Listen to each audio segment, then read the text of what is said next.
Greetings and salutations. Welcome to Fireside Tales 70, or in Roman numerals, LXX. Why no zero in Roman numerals? Because they literally had not invented the concept of zero yet. Did have the concept of 70, but the concept of 70 was no more pertinent to zero than one more than 69 and one less than 71. How you doing, Zach? Kathy B? Kelsey Blaine Gibson? Christina Beelan? Hello, darling. Emily Thatcher? Scroll way up to the top. Hello, Terry Smith. Kathy B is checked in for the cruise. Awesome. Good. My mom, Pam, is here. Daryl Mills. How you doing, Daryl? Good to see you, man. Nick Davila. Melissa Catano. Hi. Emily Thatcher. Hello, darling. Scrolling. Susan Kuhn.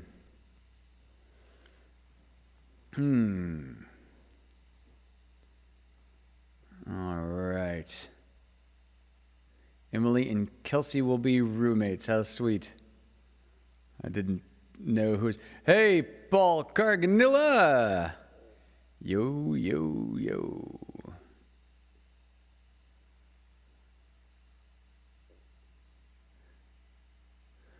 All right. Well, you'll notice there's no bear suits tonight. There's also no... Oh, here it is. No teleprompter control. Yo ho ho, Paul Carganilla.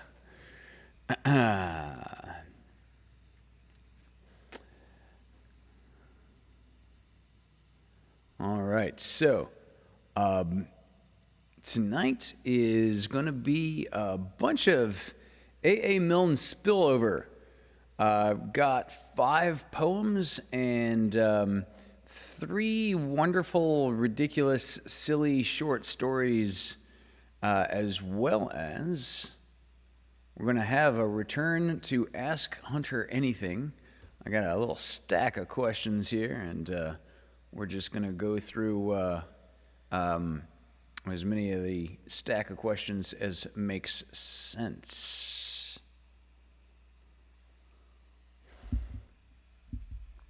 So, I'm going to open tonight with a poem called Buckingham Palace.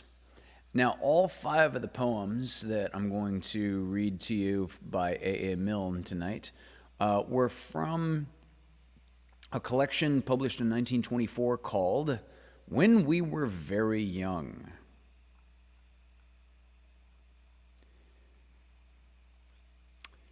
This first poem, tonight's for trying to make this more editable for Michelle. This poem is called Buckingham Palace, from the collection When We Were Very Young, published in 1924 by A.A. Milne. The Changing God at Buckingham Palace. Christopher Robin went down with Alice. Alice is marrying one of the guard. A soldier's life is terrible hard, says Alice. The Changing God at Buckingham Palace. Christopher Robin went down with Alice. We saw a guard in a sentry box. One of the sergeants looks after their socks, says Alice. The Changing God at Buckingham Palace. Christopher Robin went down with Alice. We looked for the king, but he never came. Well, gods take care of him all the same, says Alice. The changing guard at Buckingham Palace, Christopher Robin, went down with Alice. They've got big parties inside the grounds. I wouldn't be king for £100, says Alice. The changing guard at Buckingham Palace, Christopher Robin, went down with Alice. A face looked out, but it wasn't the king's. He's much too busy a-singing things, says Alice. The changing guard at Buckingham Palace, Christopher Robin, went down with Alice. Do you think the king knows all about me? Sure to, dear, but it's time for tea, says Alice.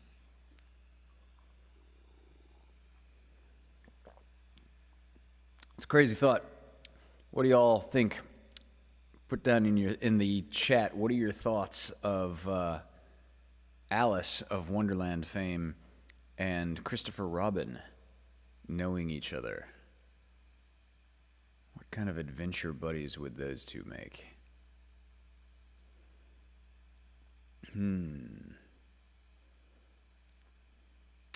Quite the poser. But yeah, cute poem. Cute poem indeed.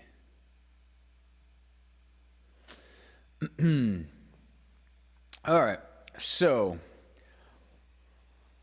these several of these stories just seem, I'm not even going to try to preface with a description.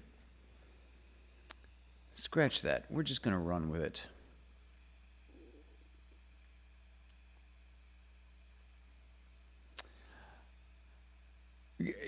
Yeah, see, would they be awesome adventure buddies? They seem naturally compatible. But I don't know. I don't know. Christopher Robin is always in control of every situation in every story that he finds himself in. He is known by all the creatures that he comes across. He's already friends with all the creatures that he comes across.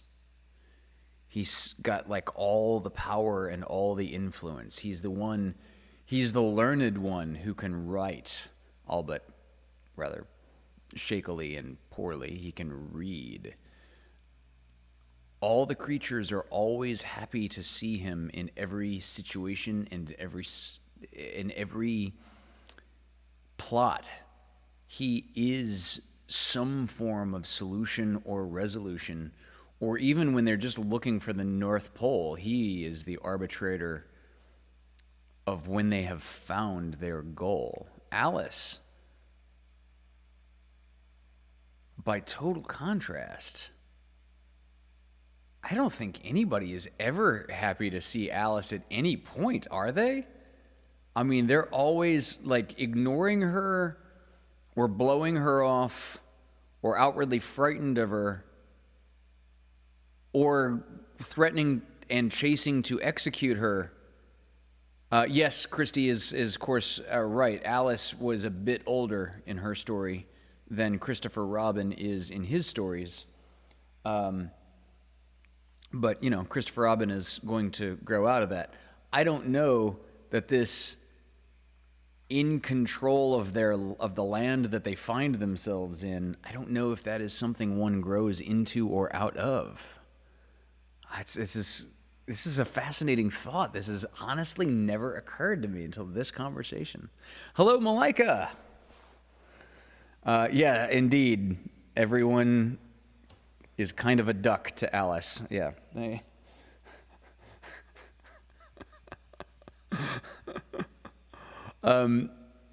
Yeah, no, Alice has lots of problems and no solutions. And everybody gives her terrible advice as to how to solve her problems poorly. Christopher Robin, on the other hand, brings solutions to literally anyone and everyone he comes across. With the exception of the wind in the 100-acre woods. Can't fix wind. Okay, so tonight's first... I gotta stop with the ordinal numbers for editing purposes.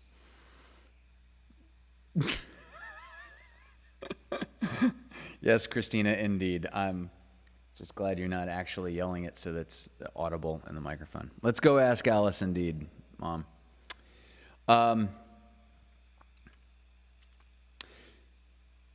So there is a collection of stories published in 1925 called A Gallery of Children. And from the collection A Gallery of Children, this story is called The Magic Hill by A. Milne. Once upon a time, there was a king who had 7 children. The first 3 were boys, and he was glad about this because a king likes to have 3 sons. But when the next 3 were sons also, he was not so glad, and he wished that one of them had been a daughter. So the queen said, "The next shall be a daughter." And it was. And they decided to call her Daffodil. When Princess Daffodil was a month old, the king and queen gave a great party in the palace for the christening, and the fairy Mumruffin was invited to be godmother to the little princess. "She's a good fairy," said the king to the queen, "and I hope she will give Daffodil something that will be useful to her. Beauty, or wisdom, or riches, or goodness," said the queen. "Or goodness, as I was about to remark," said the king. So you will understand how anxious they were when Fairy Mumruffin looked down at the sleeping princess in her cradle and waved her hand. "I've called you Daffodil," she said, and then she waved her wand again. "Let daffodil the gardens fill.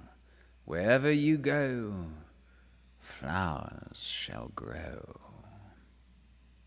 There was a moment's silence while the king tried to think this out. "What's that?" he whispered to the queen. I didn't quite get that." "Wherever she walks are going to grow flowers. Flowers are going to grow," said the queen. "I think it's sweet." Oh, said the king. "Was that all? She didn't say anything about..." No. Oh, well. He turned to thank the fairy Mumruffin, but she had already flown away. It was nearly a year later that the princess first began to walk, and by this time, everybody had forgotten about the fairy's promise. So the king was rather surprised when he came back from hunting one day to find that his favorite courtyard, where he used to walk when he was thinking, was covered in flowers. "What does this mean?" he said sternly to the chief gardener. "I don't know, your majesty," said the gardener, scratching his head. "I didn't mind it." "Then who has done it? Who has been here today?" Nobody, your majesty, except her royal highness Princess Daffodil, as I've been told. Though how she found her way there, such a baby and all. Bless her sweet little... "That will do," said the king. "You may go." For now, he remembered. This is what the fairy Mumruffin had promised. That evening, the king and the queen talked the matter over very seriously before they went to bed. "It is quite clear," said the king, "that we cannot let Daffodil run about everywhere. That would never do. She must take her walks on the beds. On the beds. She must be carried across all the paths. It will be annoying in a way, but in another way, it will be useful. We shall be able to do without most of the gardeners." "Yes, dear," said the Queen. So, Daffodil, as she grew up, was only allowed to walk on the beds.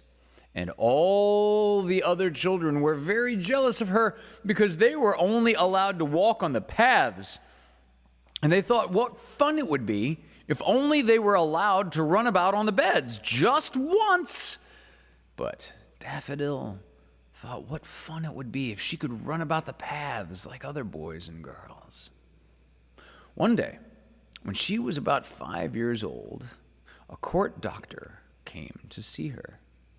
And when he had looked at her tongue, he said to the Queen, "Her Royal Highness needs more exercise.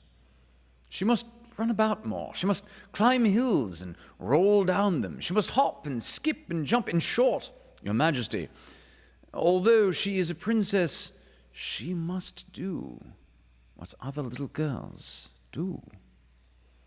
"Unfortunately," said the Queen, "she is not like other girls." And she sighed and looked out of the window. And out of the window, at the far end of the garden, she saw a little green hill where no flowers grew. So she turned back to the court doctor and said, "You are right. She must be as the other little girls." So she went to the king. And the king gave the Princess Daffodil the green hill for her very own. And every day the Princess Daffodil played there, and flowers grew. And every evening the girls and boys of the countryside came and picked the flowers. So they called it the Magic Hill. And from that day onward, flowers have always grown on the Magic Hill, and boys and girls have laughed and played and picked them.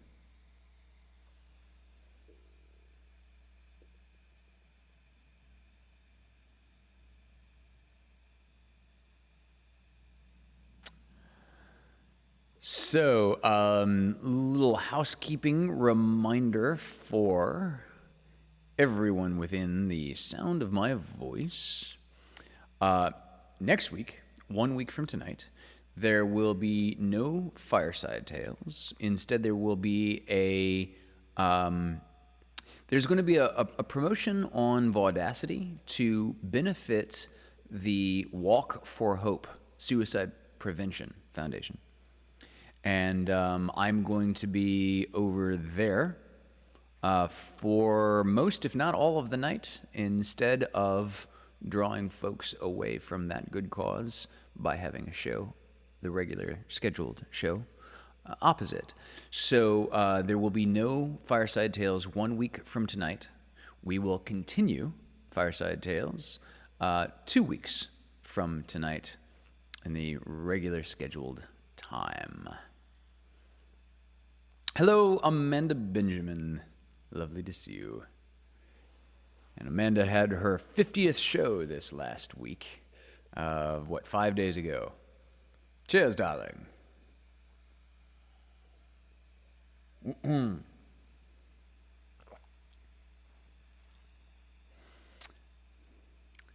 This next poem is called At the Zoo by A.A. Milne. There are lions and roaring tigers and enormous camels and things. There are buffalo, bisons, and a great bear with wings. There's a sort of tiny potamus and a tiny rhinoceros too. But I gave buns to the elephant when I went down to the zoo. There are badgers and bidgers and bodgers and a superintendent's house. There are masses of goats and a polar and different kinds of mouse, and I think there's a sort of a something which is called a wallaboo, but I gave buns to the elephant when I went down to the zoo. If you try to talk to the bison, he never quite understands. You can't shake hands with a Mingo. He doesn't like shaking hands. And the lions and roaring tigers hate saying, "How do you do?" But I give buns to the elephant when I go down to the zoo. I'm not sure why, but for some reason that reminds me of a Silverstein poem. It just kind of feels like it, right? Seems like there should be a hand-illustrated 70s sketch off in the periphery next to that. As Shel Silverstein would do.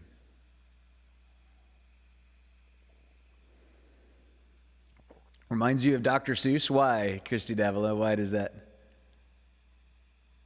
Oh, my pleasure, Paul. Any particular reason, Christy, that reminds you of Dr. Seuss? I'm curious.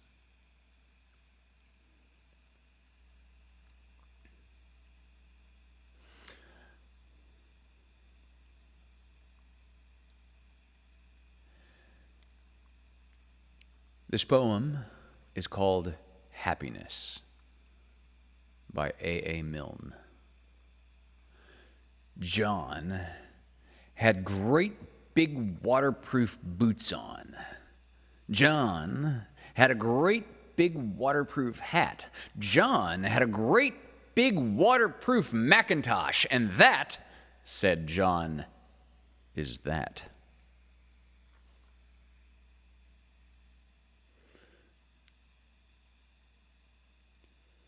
Yeah, that's cute.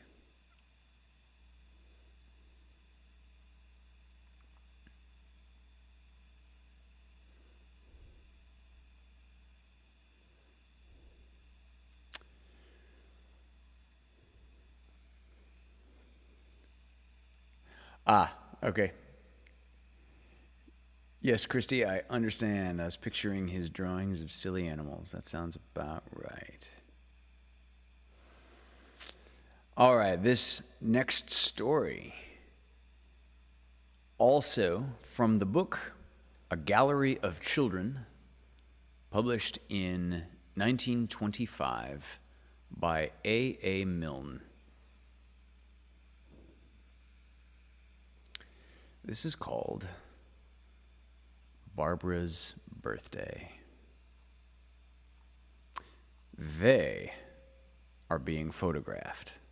Names, reading from left to right: Susan, Henry Dog, Barbara, Mrs. Perkins, Helen. Of course, they're not really being photographed, but Helen said, "Let's pretend that we are, and that it's going to be in the papers tomorrow." So she put one hand on Mrs. Perkins to show how fond she was of the cat, and took the other one off the table to show how well brought up she was, and said, "Go." Well, you see what happened. Susan and Barbara weren't ready for it. They were both eating, and both had their elbows on the table. It would be a terrible thing if the photograph came out in the paper like that. Couldn't the man take another one? Helen said, no, it was the last one he had. He had been taking photographs all the day of scenes in the village on the occasion of Miss Barbara's 60th birthday. And he only had 2 left when he came to the house.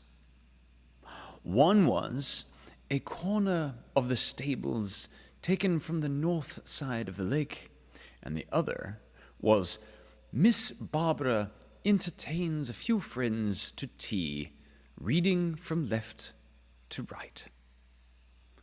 Barbara said, "Oh." Susan said, "Well, I don't mind, because it's not my birthday." Helen said, "It was the man's fault for taking all those ones in the village." Susan said, "My birthday's on April the 15th, and I'm 5, and Henry's 3, And his birthday's the same day as mine. Isn't that funny? And Barbara said, well, I know. I'm 6. Then they all began to eat again. But if Barbara was 6, where was the big birthday cake with 6 candles on it? You see, Barbara lived in a big town, and the doctor looked at her one day and said, Then he asked her to put out her tongue, and when he saw it, he said, tut, tut, tut. Then he put his fingers on her wrists and looked at his watch, and as the watch was even worse than the tongue, for he said, Come, this won't do. And just when Barbara was going to say, would you like to try my watch? The doctor turned to Barbara's father and mother and said, she wants a change. So it was decided that on Monday, Barbara should take her nurse into the country for a change. But what about my birthday? Said Barbara. Will I be at home for my birthday? Barbara's father brought out his pocket diary, and it was found that she couldn't get home again until 2 days after her birthday. Never mind, said her mother. You can have your birthday 3 days later this year. And a very extra special one to make up, said her father. So, that was that. And Barbara didn't really mind a bit because she loved being in the country and she had her birthday to look forward to when she got home again. Now, there was a family living in the village called, I forget the name, and the family was Mr. and Mrs. Somebody, Helen Somebody, Susan Somebody, Henry Dog, and Mrs. Perkins. Barbara got very friendly with him, and one day Helen and Susan were coming to tea with her because it was her last day but one.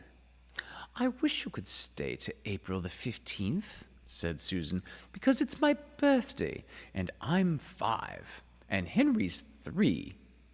Isn't that funny?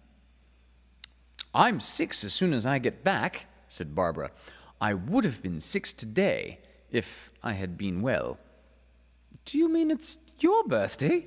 Said Helen excitedly. Barbara explained how, because of having a change, she wasn't being 6 till 3 days later this year. But you are 6. You are 6, said Helen, jumping up and down. Isn't she, Susan? Susan said, I'm 5 on April the... Yeah, of course, you're 6, so we must make it a birthday party. And please, would you invite Mr. Henry Dog and Mrs. Perkins as well as us so as to make it a big party? Barbara promised. And when her guests arrived, Helen had brought some flowers to make the party look more exciting and grown up. She had also made up a rhyme to say, well, at least she and her father had made it up between them, and Helen said it, Barbara is 6 today. Hooray, hooray, hooray, hooray. Then they all had tea. And Helen and Susan and Henry Dog and Mrs. Perkins thought it was a lovely tea. But all the time, Barbara was saying to herself, only 3 more days, and then I shall have my real birthday party.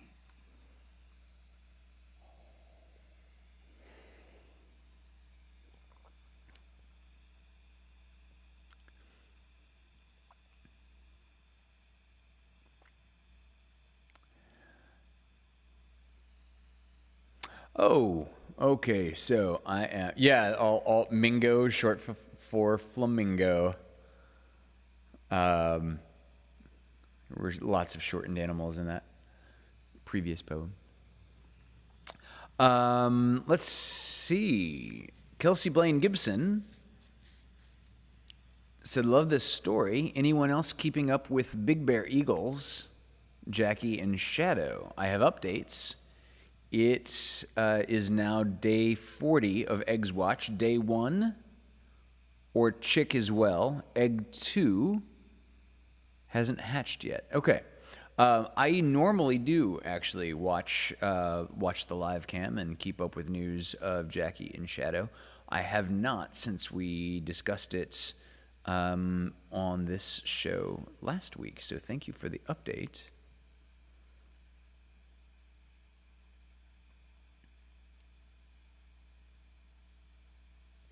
Yeah, at this point, their weather up in Big Bear is unseasonably warm.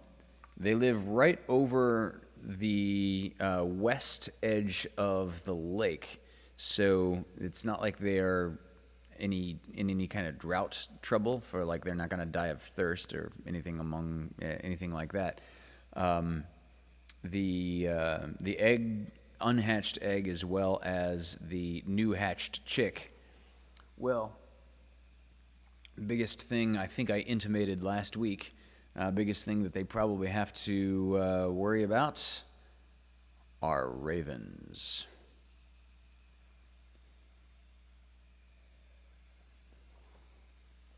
Which is, funny for me personally, because personally I like ravens even better than I like eagles. That is not to say that I am unsympathetic to Jackie and Shadow,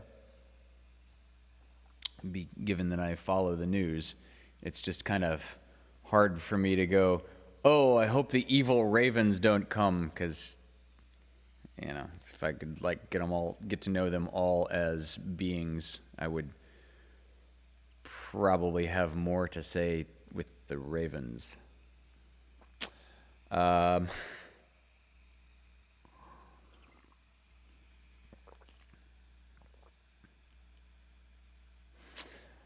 All right. This poem is called Halfway Down by A.A. Milne.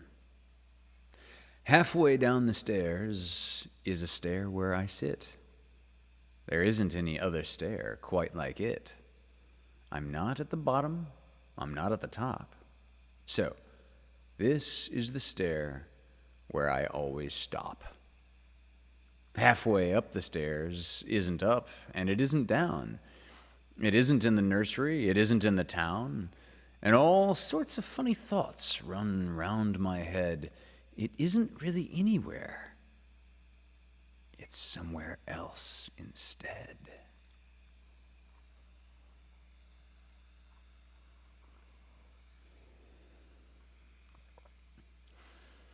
Yes, Zach. Zach White asked, are ravens related to crows?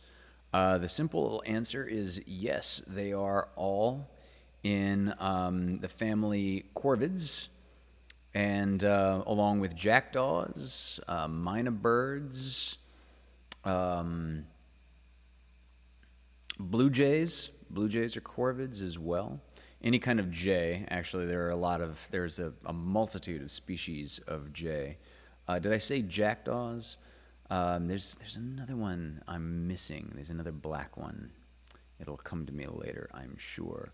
Corvids tend to be extremely, shockingly intelligent.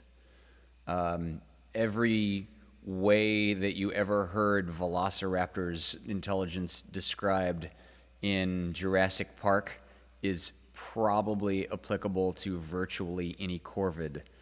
I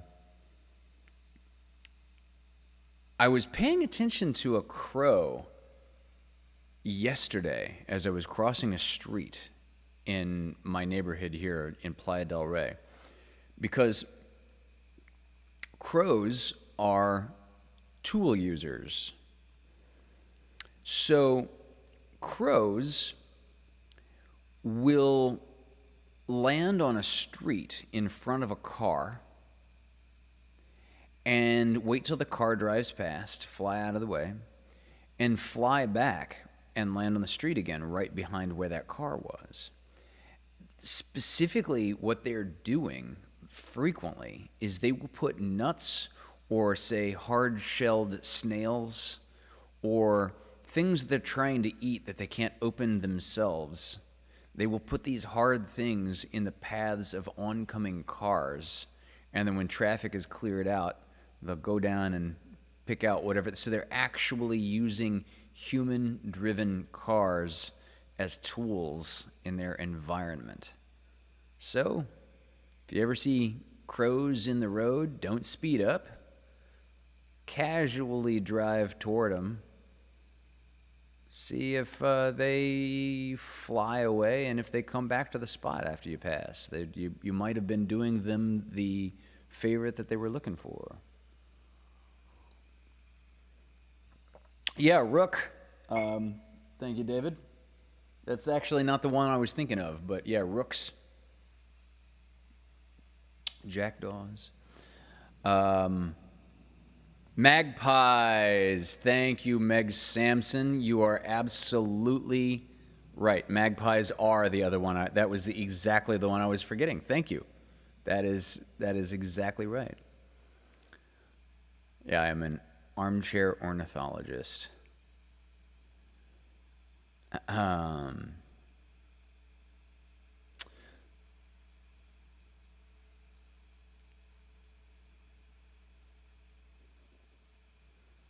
All right, let's see. I believe we have one more story. It's a weird one. It's funny and weird. Oh, that's funny. Christy Davila says, it's amazing to see crows get into student lunchboxes when left out. Yeah, crows, wow. In addition to crows, any single crow being worth half a Morty, crows also are capable of figuring out water displacement, which takes human children several years before they get normally. So that is to say, one repeated experiment that's been done a lot of times now is if you take, say, a very thin beaker and you drop a treat in this beaker, a crow treat, whatever it is that they're particularly into, and you drop it into, say, a clear glass cylinder. And so now the treat is at the bottom of the glass cylinder, way too deep in there so the crow cannot reach into the top of the cylinder and get the treat.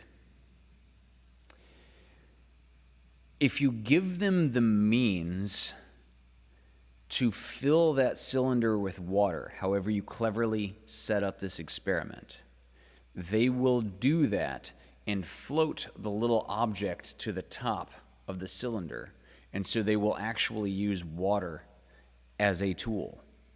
They are just that intelligent. Not only are they that intelligent in a problem-solving sort of way, they are an extremely communicative species. There was one study done. This just blew my mind. There were people that would come in this experiment, and they would come harass crows while wearing a particular type of hat. And at first, they would only come and they would harass just like a couple of crows, right? Just 2 or 3. And they would harass them, and I forget in what exact manner, but it was like enough that it didn't kill the crows, but it would really piss them off, and so that the crows would remember the people in this particular hat.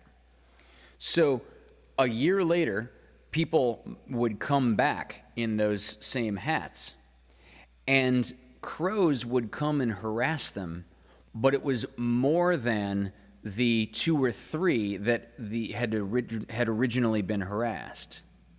And then a year after that, crows would come and harass anybody wearing these same hats again in an even greater number. So it seems somehow crows express to each other in great detail something that would equate in human speech to watch out for those humans in this particular type of hat.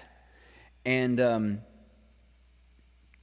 mortality, that was another one. This wasn't an experiment specifically done. There were some, this was an English thing, I believe this happened in England, that mirrored that experiment, where some humans had killed some crows. And when those same humans came, some humans had killed some crows and were seen by other crows killing a few crows. When those specific humans came back sometime later, maybe it was a year, they were received in a particularly cacophonous and tumultuous way. So the crows actually recognized these particular humans when they returned, but there were a lot more than just the crows that had witnessed the deaths of their friends. And the exact same thing happened subsequently, a similar period of time later, where another group of crows were similarly persecuting these exact same humans. So crows keep track of threats to crows and somehow communicate to other crows exactly which people are threatening in very specific ways. Corvids are one of the few creatures out there, one of the few non-human creatures that can learn to recognize human faces. You know the expression, oh, all of you people or all of those things look the same to me? That's like a cross-species thing. I don't know that I could personally tell one octopus from another octopus, for example, if they were similar age and similar size, the same species, blah, blah, blah.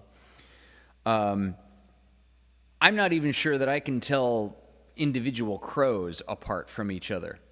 But crows can tell individual humans apart from each other. That's just, yeah, that's crazy. And I believe, I could be mistaken about this detail, but I believe ravens are even more intelligent. It's just that crows are slightly easier to experiment with when you're just like looking at animal behavior, stimulus response types of behavioral experiments. So here's an odd, quirky little story. This is the last short story from A.A. Milne, from the book A Gallery of Children, published in 1925 by A.A. Milne. This story is called The Baby Show.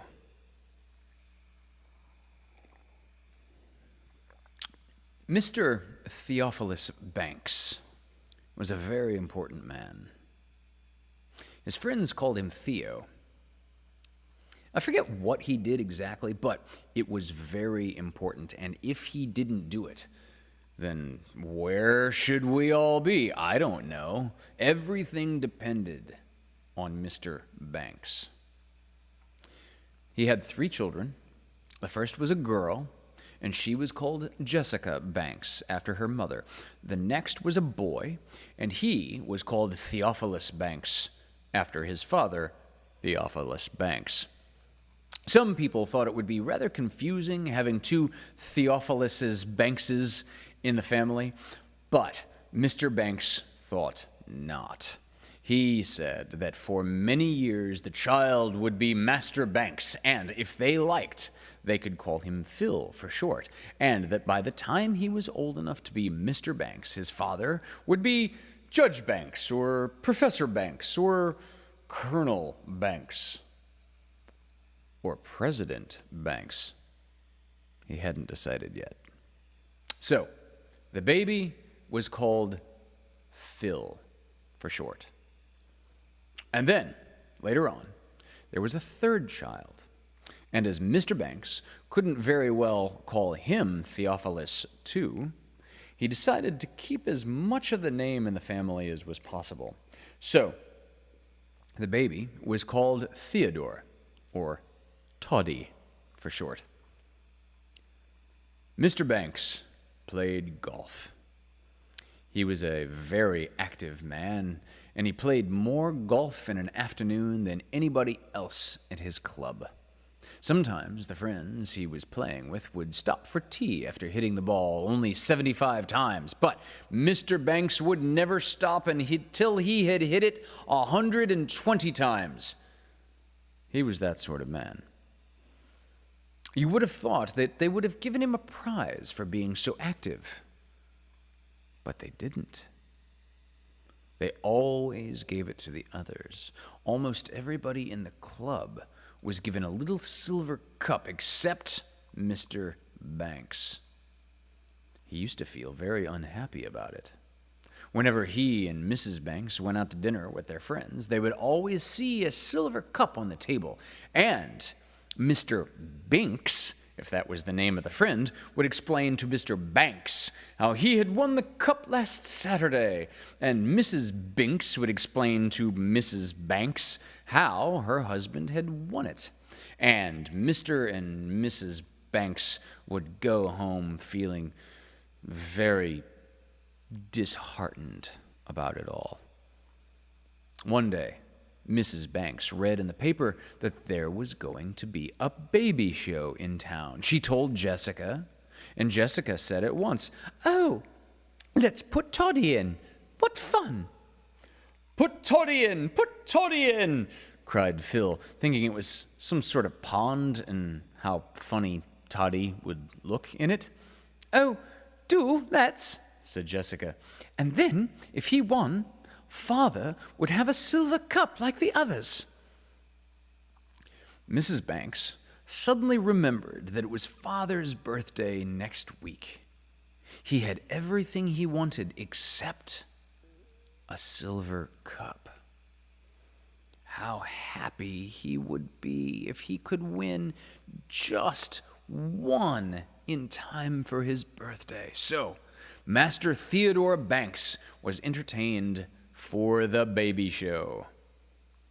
Of course, it was to be a secret from Mr. Banks, so every day when he was at the office where everything depended on him, the others used to get together and wonder how they could improve Toddy so as to make sure that he could win the prize. Mrs. Banks thought that he was just perfect as he was.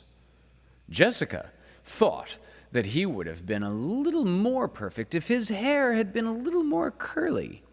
Phil thought that if he was put in a pond and made to swim, he would be much stronger and therefore perfecterer. I can't fathom this. Is a baby show, was that a real thing, or did A.A. Milne just make this up to, like, mirror beauty pageants? I really can't decide. So, Jessica brushed and brushed and brushed his hair every day. And every day, Phil tried to get a hold of him so as to strengthen him. But Mrs. Banks kept him on the chest of drawers so that Jessica could brush his hair, and Phil couldn't quite reach him, and she thought to herself, "I believe he will win the prize after all." And every day, when Mr. Banks came home from golf, she looked at him to see if he had won a silver cup. But he hadn't. Mr. Banks hadn't been thinking much about his birthday.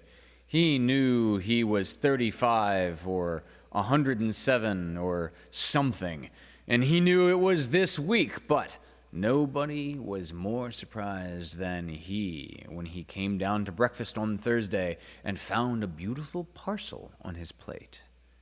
You can guess how excited he was. "Well, well, well, what can this be?" he said, and Phil nudged Jessica, and Jessica smiled at her mother, and Phil jumped about and said, "Open it, open it!" So Mr. Banks opened it. "Well, well, well," he said. It was a silver cup. But what? He said. Then he turned it around, and on the other side he saw First Prize, Division 1, won by Theo Banks. But who? He said. Then they explained how Theodore had won the prize and how there hadn't been room to get all his name in, so they had to put Theo. Well, well, well, said Mr. Theo Banks again. So from that day, whenever Mr. and Mrs. Binks came to dinner, there was the silver cup on the table. Now, we shall all live happily ever after, shan't we? Said Jessica to her mother. And they did.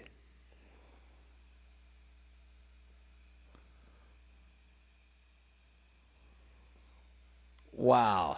I can't, like, I mean, I can't, I'm trying to wrap my head around the whole concept of that, the guy has never won anything in his life, so his family puts the youngest infant in a baby show so that this guy can have won a baby first prize. Now, he didn't actually go to the show, so he didn't even see the contest. He didn't see his infant son winning the prize. He didn't say... I just, wow. Kind of, yeah, just wow. Well, I see something cute and totally, total non sequitur.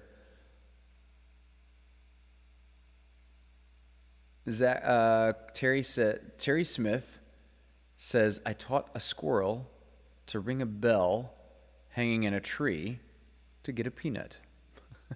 That's cute.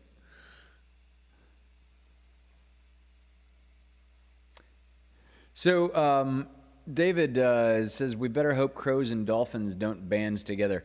The good thing is, for such an unholy interspecies alliance, I think that would require fire. And fortunately for all of the rest of us, neither of these two species are experimenting in these directions. Especially the dolphins, I don't even know how they would go about it. So, as a little bit of a segue into Ask Hunter Anything, one of my favorite things to ponder is something called the Fermi paradox. Now, the Fermi paradox, just to give you a little context, is was proposed by the physicist Enrico Fermi. And essentially, he was saying that if the universe is conducive to life, and it's so huge, and the time is so deep, where is everybody else? So, proposed answers to the Fermi paradox, good ones at least, do not defy physics, do not defy logic, but simply suggest why we don't see any signs or hear any signals of the existence of extraterrestrial life in our own galaxy or in other places. One of the simpler solutions may just be that we are singular. I think it was Arthur C. Clarke who said there are essentially two possibilities. One is that we are alone in the universe. The other is that we are not. Both of these possibilities are equally terrifying. So, of course, a simple answer to the Fermi paradox may be that we are alone, that maybe life is a one-off.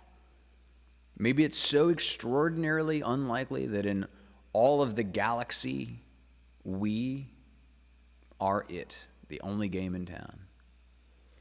And maybe there are life forms in other galaxies and they're just too far away, and it's simple distance that prohibits any evidence from those other alien civilizations extending to us and showing us their existence. One really interesting one that I like to think about, however, is that maybe there is alien life, but they're aquatic. And what we know from looking both at octopuses and at dolphins and at orcas, killer whales, is that these creatures are non-technological creatures, but not because they're not intelligent enough. It is because an aquatic, streamlined body was better for their evolution, is better to feed them now than something that allowed them to create complex tools. The barrier that octopuses, dolphins, and killer whales all would have in common to their technology is fire. No matter how good their stone tools became, they wouldn't be able to move on to the simplest of what we refer to as the Stone Age to the Bronze Age, because they wouldn't be able to use fire and heat up metal and smelt ores of any form. So their Bronze Age would not happen, their Iron Age would not happen, their Steel Age would not happen. Not because they're not intelligent enough, but because they do not live in an environment that allows for the use of fire. So, one hypothetical answer to the Fermi paradox is maybe there is life all around us, all around our solar system, maybe even in other places in our solar system. There are a couple of liquid moons, for example, in our solar system, both around Jupiter and around Saturn. Maybe there's some simple aquatic life there, but we're never going to hear from them because they cannot get past the technological barrier of no fire. Well,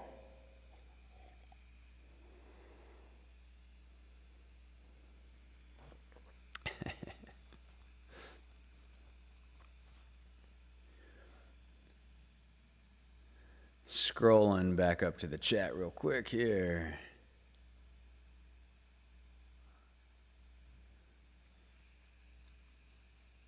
Faruko Fernie.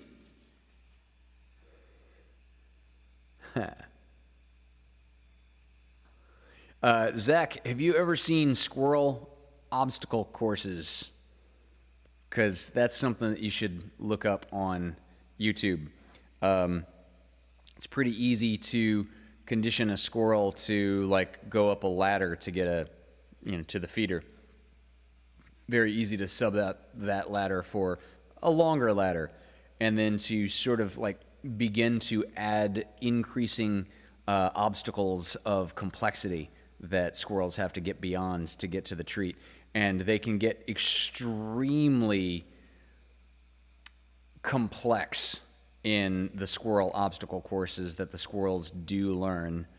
And it's just There you go. There's a rabbit hole or maybe a squirrel hole to dive down on YouTube for you.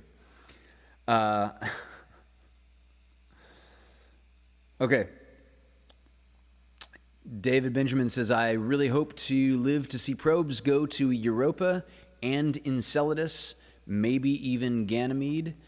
Yeah, we've had we've gotten probes really close to Europa and Enceladus. We've gotten flybys of Ganymede, but not in great detail. But yes, Europa and Enceladus are two of those liquid moons that I was referring to. And yeah, I'm not going to say I'm not going to say it's impossible. I think it's more likely if there is other life in our solar system apart from on Earth. Enceladus would be the first most likely, and Europa would be the second most likely candidates. In both of these cases, they have an input of heat, but they're far enough away from the sun that input of heat is not directly from the sun.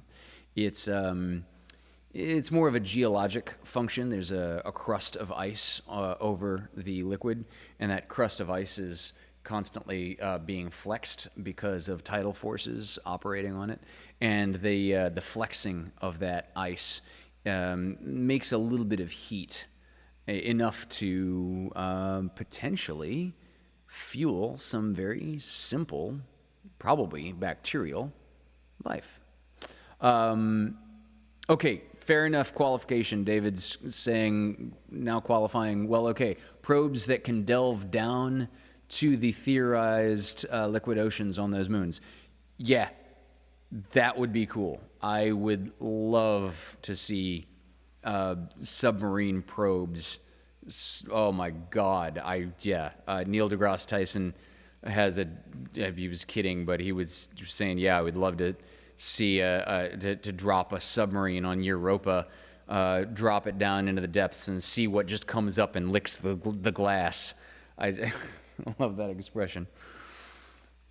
Okay, one more poem by A.A. Milne. This is called Sand Between the Toes. I went down to the shouting sea, taking Christopher down with me. For nurse had given us 6 pence each, and down we went to the beach. We had sand in the eyes, and the ears, and the nose, and sand in the hair, and sand between the toes. Whenever a good nor'wester blows, Christopher is certain of sand between the toes. The sea was galloping gray and white. Christopher clutched his 6 pence tight. We clambered over the humping sand, and Christopher held my hand. We had sand in the eyes, and the ears, and the nose, and sand in the hair, and sand between the toes. Whenever a good nor'wester blows, Christopher is certain of sand between the toes.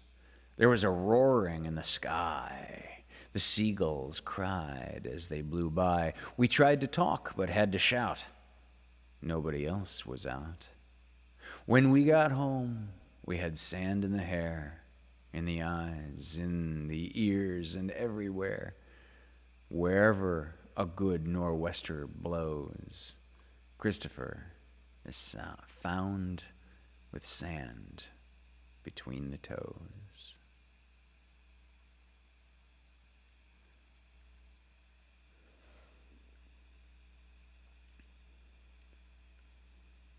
All right.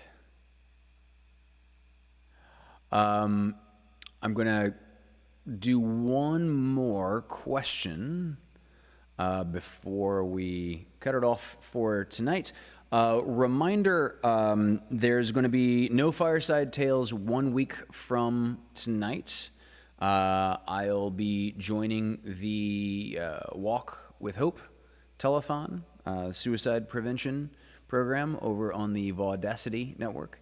So Fireside Tales will continue 2 weeks from tonight at the regular time of 9 o'clock.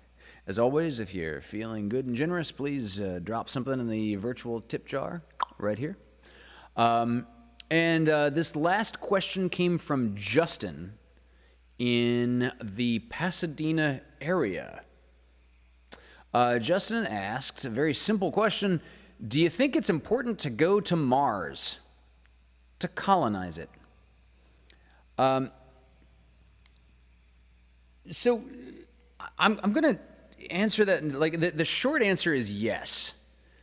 The longer, more complex answer is yes, but not before we are ready. And what I mean by we're ready is if it's rushed and it scares us away from explore, like if the first mission to Mars is botched in some way that makes humanity scared of it, that'll do more harm than good. On the longer term, on the longer timeline, yes, it's important to go to Mars and colonize it because, frankly, right now, all of life on Earth is on Earth. We've got all our eggs, metaphorically speaking, in one planetary basket. I think it's important, as soon as humanly possible, to diversify our portfolio, as the investors say. We need to get Earth life in other places such that it could be protected from a planet-wide disaster.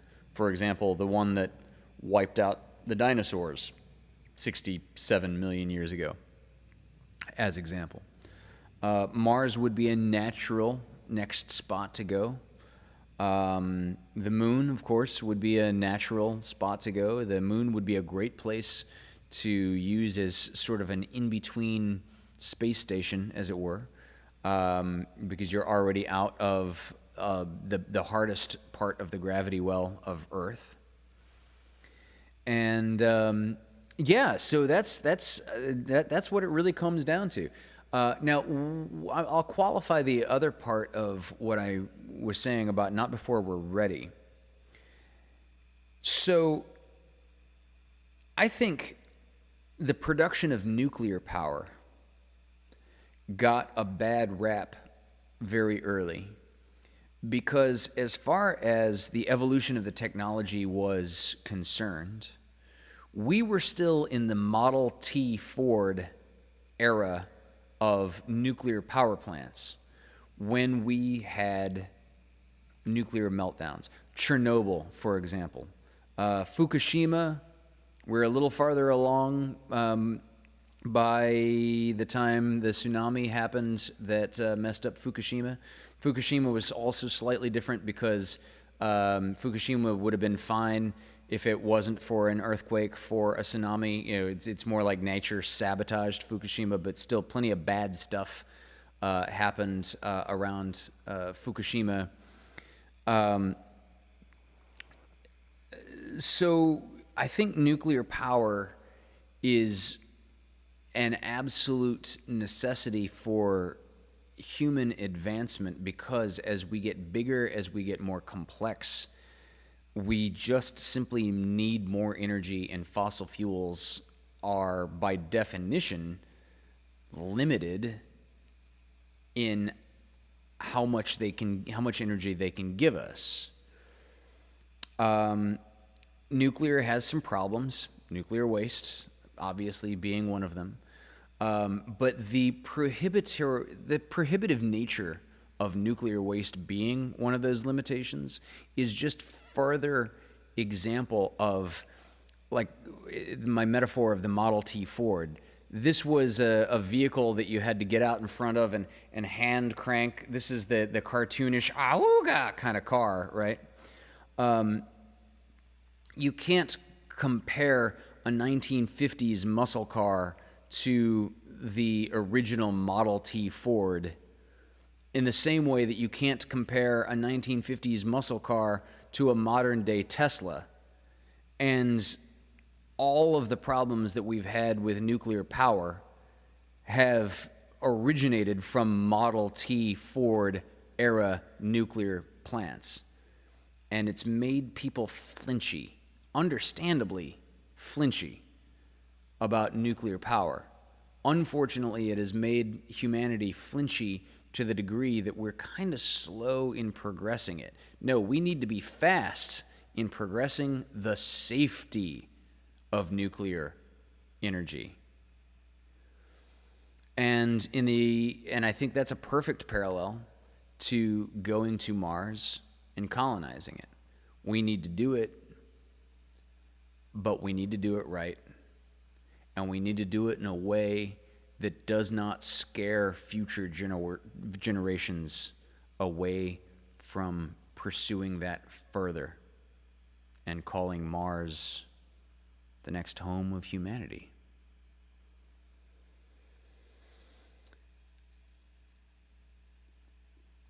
All right.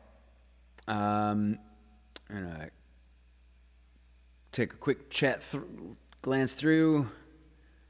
Mars is not the place to raise your kids. Yeah, nice Elton John reference. In fact, it's cold as hell.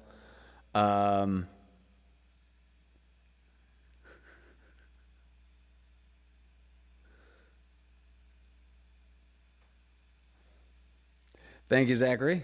Thank you. All right.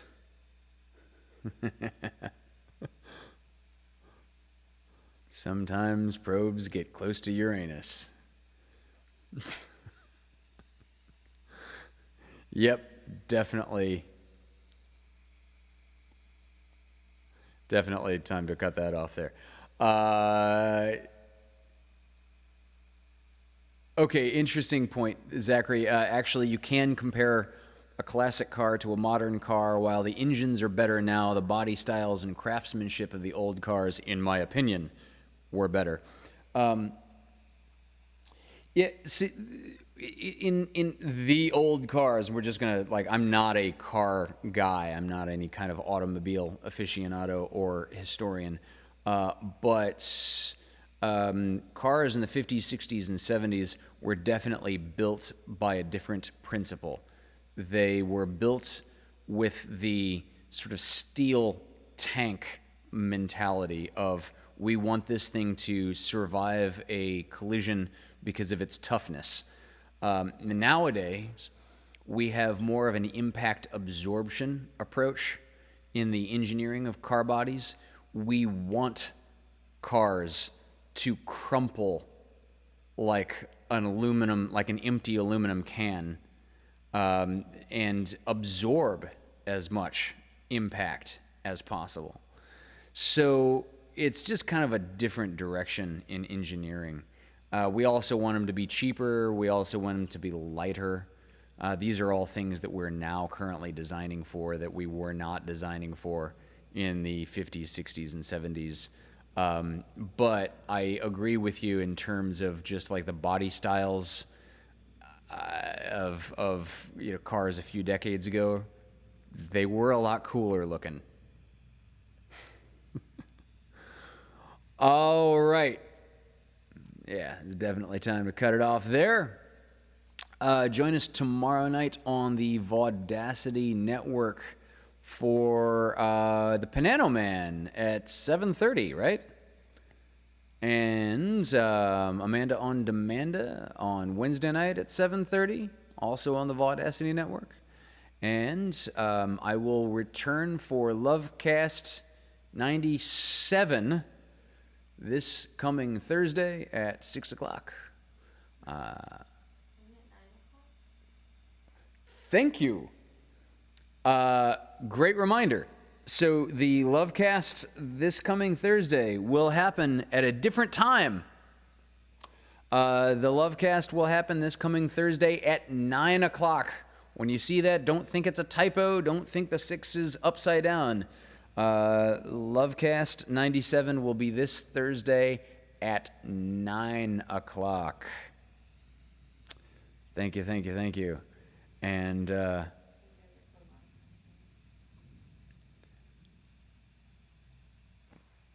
I love you all. Thank you for listening. Thank you for watching. Thank you for tuning in.